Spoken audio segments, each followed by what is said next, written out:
Sziasztok, én BFK Tudós Podcast vagyok, és ma is egy érdekes videót hoztam el nektek. A Föld történetéről írtam egy kis összefoglalást. Ha még nem láttad az előző videót, akkor azt is nézd meg, az a Perm kihalás, Perm triászról szól. A Föld története hozzávetőlegesen 4,6 milliárd évre nyúlik vissza. A protoplanetáris ködből kialakuló Földtől napjainkig. Hogy el tudjunk igazodni az időskálán, egy 24 órát fogunk használni, amit beosztunk a Föld életkorára, kezdve 4,567 milliárd évvel ezelőttől egészen napjainkig. Minden másodperce ennek az órának kb. 53 000 évet jelent. A nagy boom és az univerzum keletkezése körülbelül 13,8 milliárd évvel ezelőttre tehető.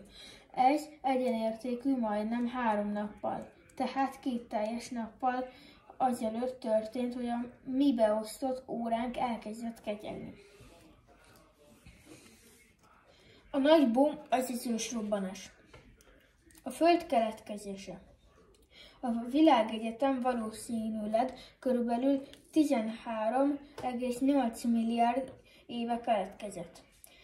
A naprendszer mintegy 4,6 milliárd éve alakult ki. A Föld születését is ez időre teszi. Kb. 4,6 milliárd éves a Hold legidősebb kőzetei, és a legidősebb a Földre hullott meteoritok is. A legidősebb földi kőzetek kora körülbelül 4 milliárd év.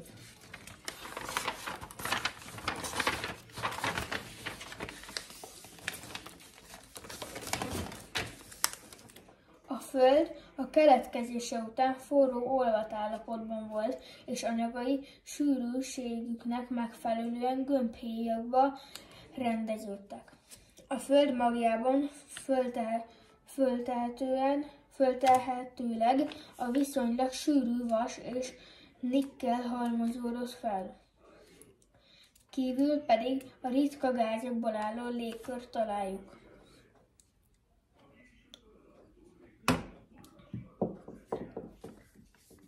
Az élet fejlődése. Kémiai evolúció.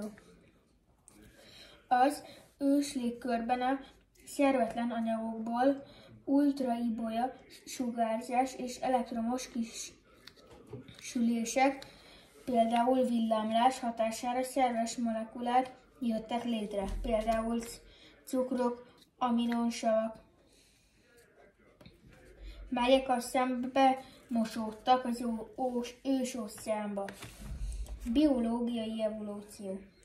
Az ősóceánban a szerves molekulákból élő rendszerek jöttek létre, kb. 3,5 milliárd éve.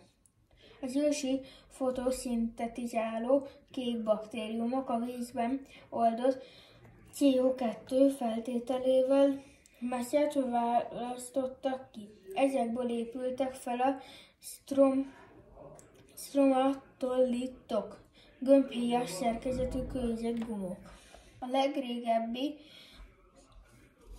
legrégebbi stromatolitok Ausztráliából, az Apex tűzkőből kerültek elő.